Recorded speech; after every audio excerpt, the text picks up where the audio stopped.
Welcome to the latest William Hill FWA podcast. I'm joined today by Simon Johnson of the Evening Standard. He's been out here covering England. He's seen some fantastic scenes so far. What's going to happen in Samara on Saturday, Simon? Are we going to get another England success, or will it be as tense as the last time? I got a feeling it's going to be just as tense because Sweden are notoriously hard to beat. England has certainly got a pretty disappointing record against them. I think it's only 2 wins from the last 15 games. They keep it very tight, very organised. But hey, you know, we've won a penalty shootout. I never thought I'd see that again, having seen them do it only once at Euro 96 in my lifetime. So let's just hope that they can repeat the magic. And of course, Brazil are still favourites, yeah, but 7-4. But England are now joint second favourites at 7-2 with France. So it shows you the expectation isn't just amongst the players and some of us in the media. The country and the bookmakers obviously think there's a really good chance now. Well, I think obviously we're on the right side of the draw, aren't we? That if we get past Sweden, it's Russia or Croatia. Of course, Croatia looking pretty good themselves. Russia, home territory. So I think that's going to be quite a tense affair if we face them in Moscow. But I just think it's right that we're talking quite upbeat about this England squad. I mean, they need to create a few more chances in open play, but the togetherness, the bond is something I don't think I've seen from any England team for a long, long time. And you get the feeling that they believe it. That's the most important thing. And they were put so much to the test against Colombia, weren't they? I mean, they had so many things going against them, the crowd, the antics of the Colombians, the agony of that 93rd minute goal, going behind in a penalty shootout, and yet they came back and still won. And I just think the sense of belief that's given them will take them into that game against Sweden. And of course, Sweden are a completely different sort of test, aren't they? They're very organised, very resolute. They don't give much away. They don't score many goals. No. I think Harry Kane scored as many as they have between them, 6 goals. But they're going to be hard to break down. What's the key for England there? Well, I think the key is to try and create more for Harry Kane, and certainly the players behind him need to step up a little bit. I mean, Raheem Sterling has shown some nice flashes, Jesse Lingard has shown some nice flashes. We're still waiting to see the best from Dele Alli, but there's no doubt these guys have got the ability. And also, of course, we're so good at set pieces. Now, you sort of think that Sweden, they're quite savvy, so I do think we're going to have to come up with something else. I don't think we can rely on a penalty or a corner kick. You know, we are going to have to try and create more. And but Harry Kane, he scored 6 goals, I think, from 9 shots.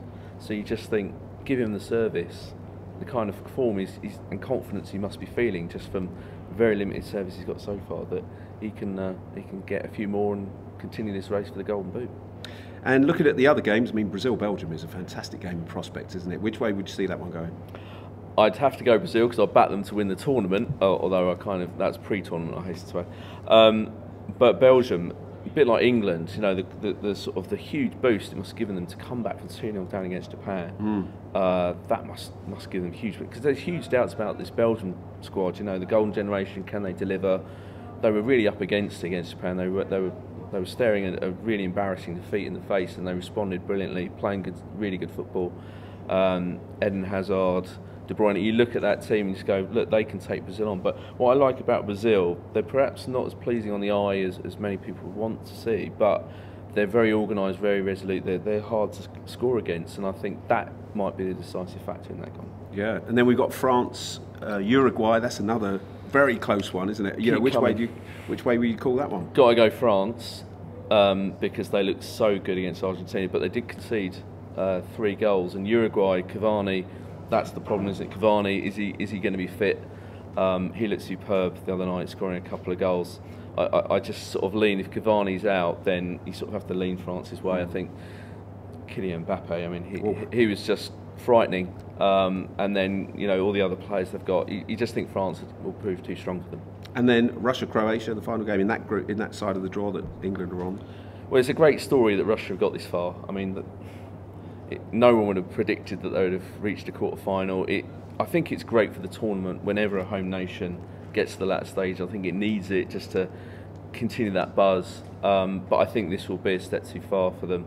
They just about scraped through the other day on penalties against Spain, but I just think Croatia, they're looking very good. Luka Modric pulling the strings. I just think Russia will find it very hard to keep them quiet. So the big one from our point of view is England, isn't it? Would you like to put a score prediction on that one? Oh no. I'm just pleased not penalties. I don't think I could sit through another shootout. I'm going to go, we haven't kept a clean sheet yet, this is the first time we're going to do it. I think I'm going to go 1-0 Harry Kane, bring it on the semi-final. Right, I've already said 2-1 and I'm sticking with that, but we'll see. Simon, it's been a pleasure. Keep looking out for the William Hill FWA podcast. Hopefully we'll be back after a victorious England Saturday.